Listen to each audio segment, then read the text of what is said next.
Do you notice that you're picking up other people's energy? Or maybe you're worrying that you are absorbing other people's energy without realizing it. Well, today I'm going to talk about this, and by the end of the video, I'm going to share with you a tool that you can use to release other people's energy that's not yours. So please stay tuned. Hi, my name is Melissa, and this channel is your go-to resource and community to learn to develop your spiritual abilities, connect with your spirit guides, find and live your unique life purpose. I'm so glad that you're here today. If you're new, please hit that subscribe button, like this video, and comment if it resonates with you.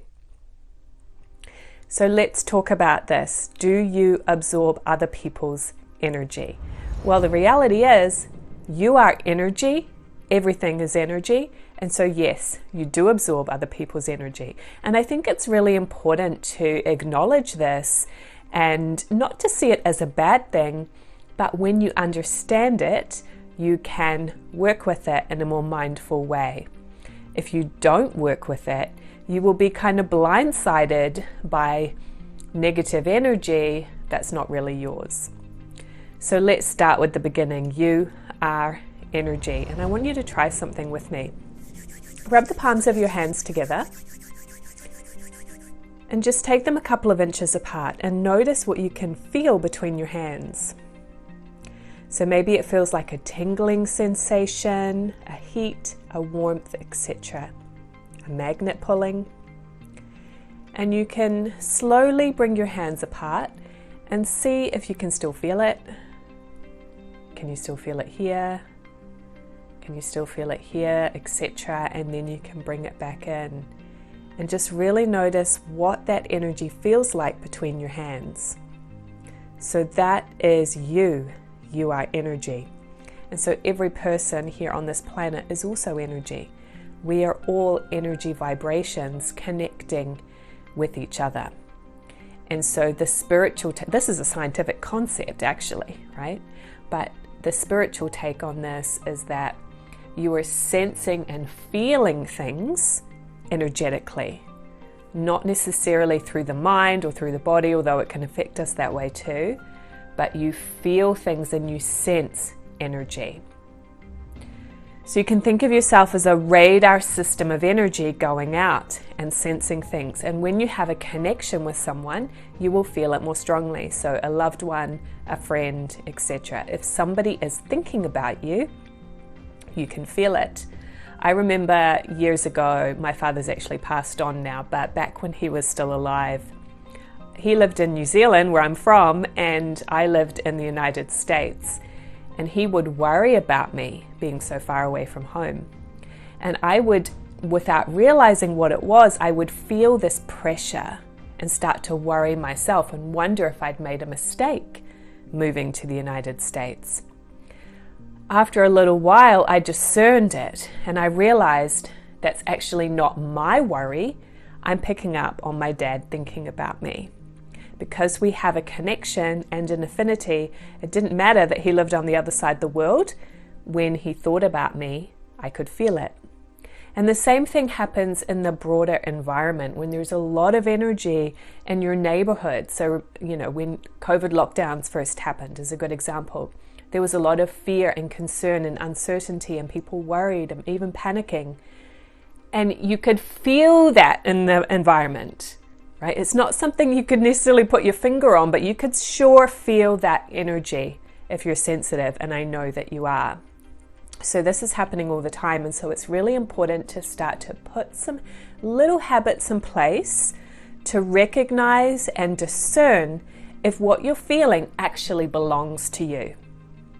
And there's a really simple way to do that. It's going to be so simple you're almost going to be mad at me, but it's to ask the question. When you feel something, you go, oh, is this me or is it not me? And your intuition and your sensing will tell you. And those of you that have learned techniques that I teach in my Communicate with Angels course to ask your angels direct questions, you can use those methods too to just simply ask your guides. If you realize that it's not you, there are some things that you can do to release it. First of all, you have to decide that you want to release it, right? Do you feel guilty, or do you feel that you owe somebody something, or do you feel sympathy for them and that's what's actually keeping you hooked in, right? For me, I'm a parent, right? So I can understand my dad worrying about me because I can see it from the other side of being a parent to my child. And sometimes I have to realize, oh, you know what? I'm worrying about my son too much. I need to just let him go. He's a soul. He will be fine. As hard as that is sometimes, right? So it's learning to detach. If you're picking up something from somebody else, are you willing to detach and let it go and come back to your true feelings? This will help you to maintain a positive energy more of the time. And it's becoming more and more important in these times where there's a lot of energy and pressure and fear and things shifting quickly, energetically in our environment on planet Earth, in the world at large, right? There's a heightened, intense energy happening on the planet right now. I think you know what I mean. And so it becomes really, really important to have practices that keep you on your spiritual pivot point. Because if you get off your pivot and you get anxious and depressed, you're no good to anybody, least of all yourself. That's not what you came to do this lifetime, okay? So let's not be, so susceptible to being influenced by the outer. Let's put in some practices so that you can have a solid, secure inner pivot point, which means you feel good, you feel relaxed.